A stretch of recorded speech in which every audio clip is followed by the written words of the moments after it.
It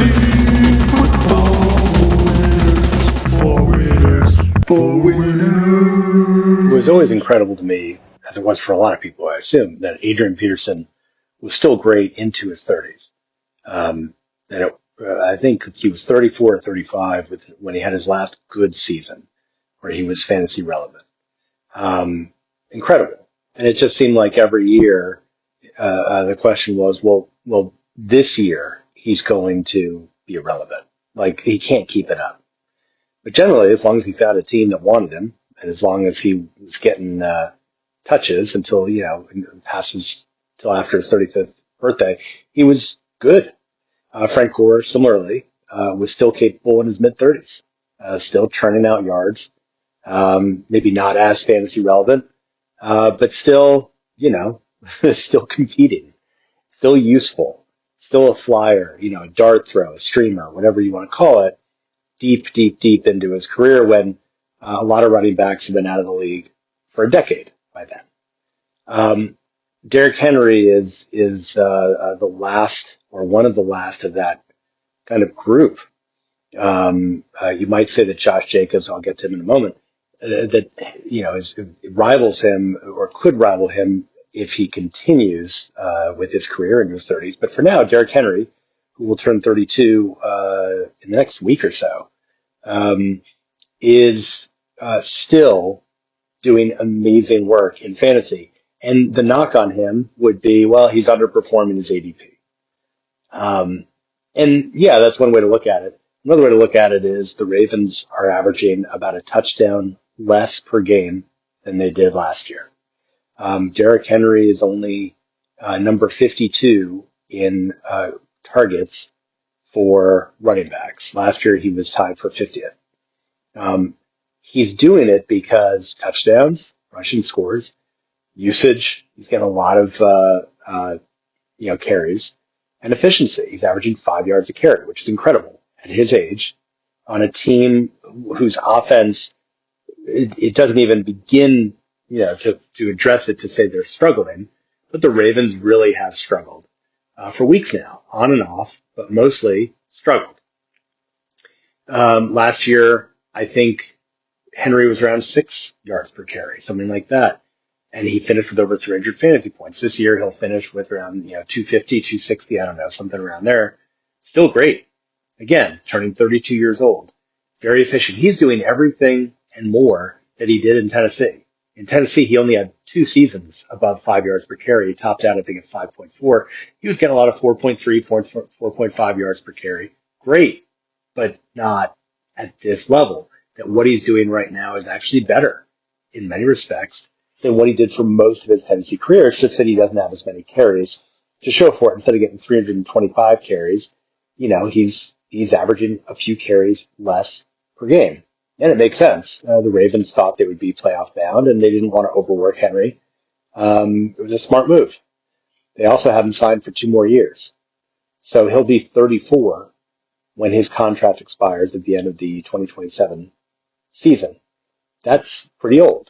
That's pushing where Adrian Peterson kind of was at his last leg of very goodness, of being, weekly fantasy relevant around that time.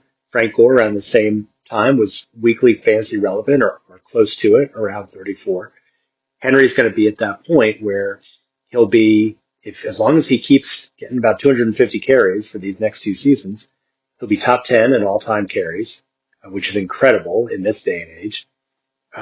He'll probably be 3rd or maybe 2nd if things break really right for him, but probably 3rd in rushing scores.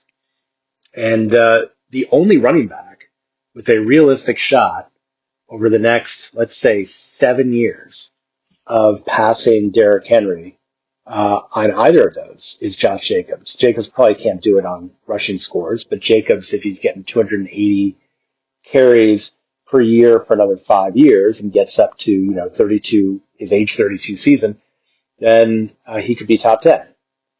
He could push for that or be close to it. But you can see how rare it is. That what Derrick Henry is doing is highly unusual. Jacobs also has the benefit of being a more active pass catcher. Jahmyr Gibbs has a chance to make waves in rushing scores. And, if he continues with his career into his 30s, he's on pace to be top five, at least, maybe top three. But he also has the benefit of receptions. Derrick Henry doesn't. Derrick Henry is very much in the mold of Adrian Peterson, where he's churning out his fantasy points on the ground almost exclusively. He doesn't have any receiving touchdowns this year. Last year he had 2 or 3. He only has, I think it's 15 catches. So what he's doing is on a team that is ranked, I think, 13th in scoring versus 3rd last year.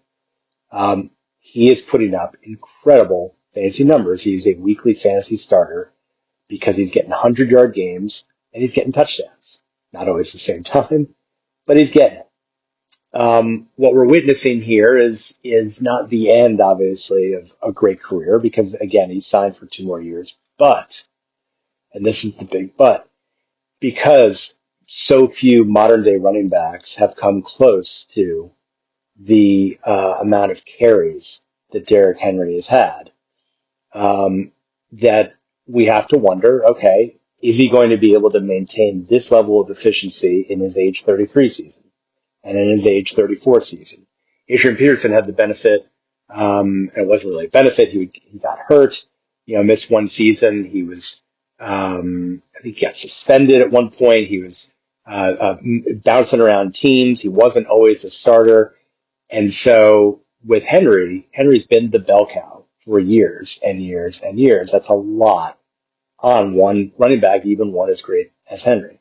So yeah, he signed, and yeah, the Ravens might want to go out there and see if whether it's Justice Hill or Keaton Mitchell or somebody else in 2026 who can support Derrick Henry in the same way that Derrick Henry supported, I think it was DeMarco Murray when Henry entered the league in Tennessee.